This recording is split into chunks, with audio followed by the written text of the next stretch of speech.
have to do anything else. Just hit close. And perfect. As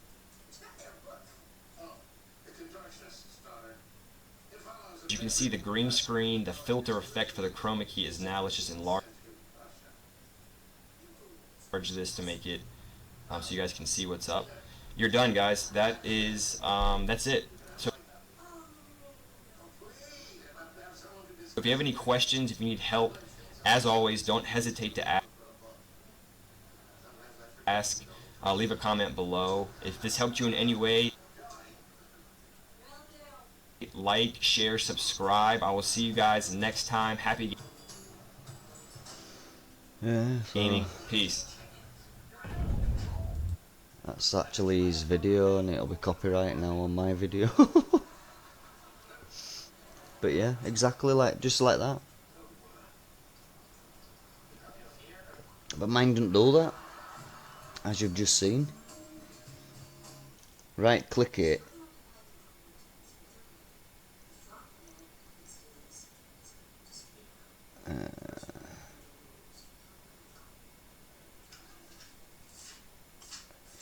You right click it on there and go to filters like he did. He didn't even select a colour, did he? He just put it on green. And it went to some settings, but mine hadn't moved to them settings.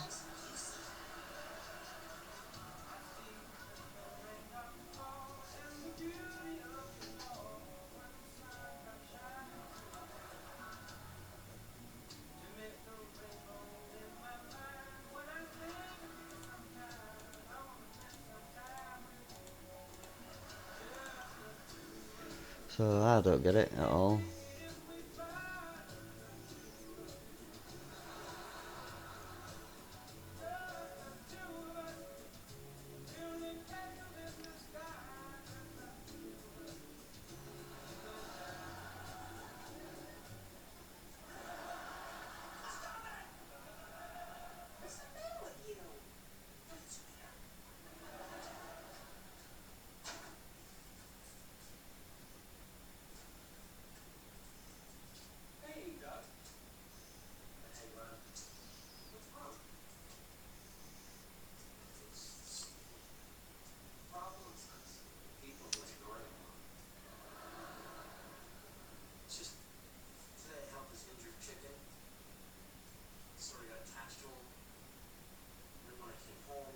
There's no different that I'm doing though, you know what I mean? It's just not working.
Don't get it.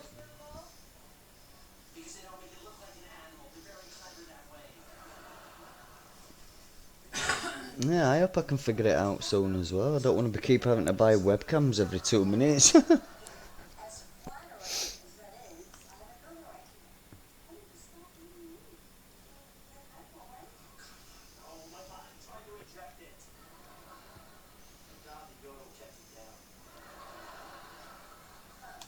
There's this one as well. What's up, guys and gals, and welcome back to the Outer Middle Show. You know, sometimes we make these informative how-to videos just to, you know, bring in some more traffic, get a little bit more exposure. But in today's episode, I'm finally answering the question that all of you have been asking me. And that's, how do you use OBS so well? How do you get that perfect cutout? Well, today I'm going to teach you. And for the most part, program-wise, it's free. But I just want to go over some key points in my studio of how you have to set it up to get the cleanest OBS experience. Alright, here we are in my studio. Obviously, you have to have a green screen. I've got this big-ass, cheap-ass piece of shit. It's laid on my back wall. It's probably, as you can see here, not too far away from my chair. That's one tip. You don't want to be like super close to the green screen because you'll get what's called like a green shroud around you. You want to try to get as far away as you can. And this, for me, probably isn't far enough, but you can always tweak the settings. Also, this is the most important part of this chroma key cutout in OBS. You want to have 2 fixtures. They don't have to be these. These are 4 CFLs and 1 fixture. It used to be in a light box shroud, but I took the shroud off just to make a little bit more room. Works perfectly. You want to have 2 lights lighting your green screen evenly. I've got them set both sides of my chair, as you can see. And yes, that's a gun. Sorry, didn't mean to get that in there. And you also want something illuminating your face. I think that's 300 LED panel. Now, you don't necessarily have to have that. You could possibly do the 2 CFLs on both sides and the CFL lighting your face. But if you don't have something separating the light, a light hitting your face, a light hitting the background, you could have some mixing issues. And obviously, you don't want to wear anything green because that's what the program picks up to know it to make transparent, if you get what I'm saying. Alright, let's jump into OBS. I'm going to show you how to tweak the settings, get the most perfect chroma key cutouts. Okay, here we are in OBS. Now, this isn't going to be a tutorial on what settings that I use. This is just going to be strictly chroma key. If you would like me to show Looks you like what it's on settings fire, I use for yeah. OBS, Good enough. please leave some comments down in the comments section, and I will gladly make a video on that as well. Alright, right off the bat, you want to go to your sources box, and you want to go to your video capture device. You want to right click and go to properties. Now, as you can see down in the bottom left hand corner, it says chroma key. These are the settings we're going to be messing with. Now, before you start clicking select and then clicking the green up in the box, what you want to do is you want to double click the green box, double click the green box, and you want to go down 3 greens from the top, which is the truest green of them all. Even greener than the Grinch's nutsack. It's pretty damn green. You want to select that. Hit OK. And as you can see, the color is selected in this box. Now, these are pretty much universal settings. I find these settings to work really good with any situation. You want to go ahead and set your similarities to 700, your blend to 140, and your spill reduction to 140. These 3 settings right here. 700, 140, 140. A lot of other videos talk about spill reduction. Just leave it at 0, man. Let me go over why spill reduction is important and how it may help your image look a little bit clearer. If we were to turn the spill reduction to 0, and I was to hit my massive vapor mod, as you can see some green luminescing around. You go ahead and put this in the background so you can better see, just like that. You see little green outlines. Now, that's the same with your body. Now, the purpose of spill reduction is to soften that green.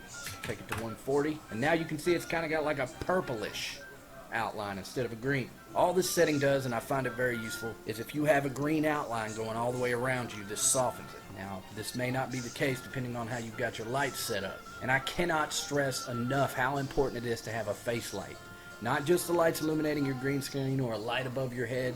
You have to be able to separate the lights in order for OBS to better filter them out. Now, one of the most important settings I see people messing up on. Every webcam has a subsystem setting configuration. So, here in the top right hand corner, there should be a button that says config. I'm using a Logitech C920, which is a very common webcam used among gamers and gamers alike. So you want to click on config. Now, it may be different for other companies other than Logitech, but for Logitech, this is the case. You should have an advanced settings or settings where you can tweak your camera's internal filter system. You have your exposure, gain, brightness, contrast, color intensity, and white balance, as so for the Logitech. Now, color intensity is a big one. If we were to turn the color intensity down, as you can see, the program can no longer depict the colors, therefore it cannot filter them out. So if we brighten, let's pull this all the way up. Now I look like a sunburnt blowfish that just got raped by his Uncle Tom. You don't want that either. You want to find a sweet spot. Let's go from here, let's raise it up high, give it some colors, and things start to clear up very nicely. So let's leave the settings right there. Now, you also want to tweak all your other settings. What I recommend is either pull it all the way down or all the way up. Pull it back towards the middle till you get the perfect setting. And then go ahead and click save. And there you have it. A perfectly filtered out background for your gaming pleasures. Shit. I hope this was very informative. I hope this answered a lot of y'all's questions. If you liked the video, hit the like button. If you dislike it, hit that dislike button. Subscribe if you want to be my friend. Be sure to check all my links down in the description. Like my Facebook page so I can keep you up to date with what's going on. I love you guys, and I will see you getting my nails painted by her. Ah! Speaking of which, I have to go take a dump. See you guys later. That guy made his own lighting, did it? Let's have a look.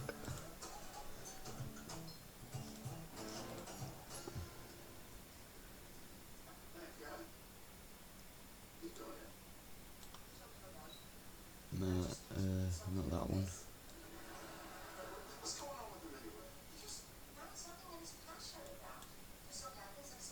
That one.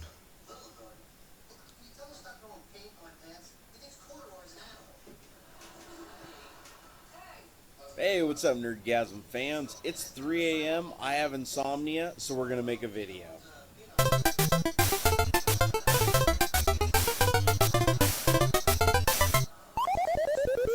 Alright, as you guys already know, I have serious lighting problems in here because I have like the black wall back there and all I've got is the one light up there on the ceiling.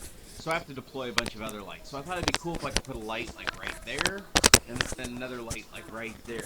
And mainly these big, huge 100-watt compact fluorescent bulbs. I'm so tired, I'm slurring my speech like I'm drunk. So anyways, in this video, I'm going to show you how to do something that I've never done before. So anyways, what we're going to do is we're going to take this light fixture here that normally gets hardwired into a gang box, which I also have over here.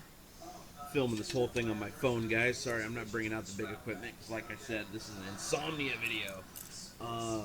So anyways, where was I going with this? Okay, so anyways, this guy right here, normally you'd put this on the box and you'd screw it in, and then the box would be inside the wall. Well, we don't want to do that. We want to. This is ghetto. I'm not an electrician. We're not gonna wire this in properly. We're just gonna run the wires on the outside. So, anyways, I bought this extension cord. The goal is to chop the end off, wire it into this, so that I can then plug it in and have this power the bulb. And then for the screws, I'm just gonna anchor and sink screws right into the drywall to hold them and then conceal the cables behind all the foam. Alright, so we got our ingredients. We don't need the bulb right now. Let's just grab the wire. Alright, so first of all, we're going to lop the end off. I got some pliers here. I know, I'm not electrician, lol. Cable. There we go. Snip, snip. We don't need that. Chuck it. In hindsight, though, if I had left a little on there, I could have used it again later on. I guess I still could, but anyway, it's the throwaway. The main reason being is to buy this extension cord, which is like, I think it's like 12 feet long, cost like $2. But to buy an appliance cable, which is basically the same thing with just wires exposed on the end, it was like $8 or $10. So I was like, I'm just gonna make my own. So now I got my two wires. I can separate those. Hopefully you guys can see this. I can't really see the camera. Sorry about the production quality on this, guys, but it's late, I have insomnia. I decided, you know what, I'm just going to make a quick video and try to do something cool. So, I asked the guy at the store, and if he wasn't a dirty liar, which I don't suspect he was, he said the side of the wire that has the writing on it is always positive. So this is my hot wire, and then this is my neutral. So let's go ahead and strip those. Nom, nom, nom, nom, nom. There we go. Uh-oh, one of my light sources went away. There we go. Alright, so we got some exposed wires here. Alright, that seems pretty legit. Okay, so now we're going to grab our little receptacle here. Alright, so the awesome guy at Home Depot said that the hot wire is always the brass, the little brass screw on these things. So, let's go ahead and undo that one. Loosen that, okay. So now, we want to find our wire that has the writing on the side. It's just the embossed side. There it is right there. So that's going to go into... That's probably good enough. Tighten it down. Oscar! Good and tight. She's in there good. Now we're going to take our other guy, which is our neutral, not to be confused with yeah, he has got a bit of a personality, hasn't he?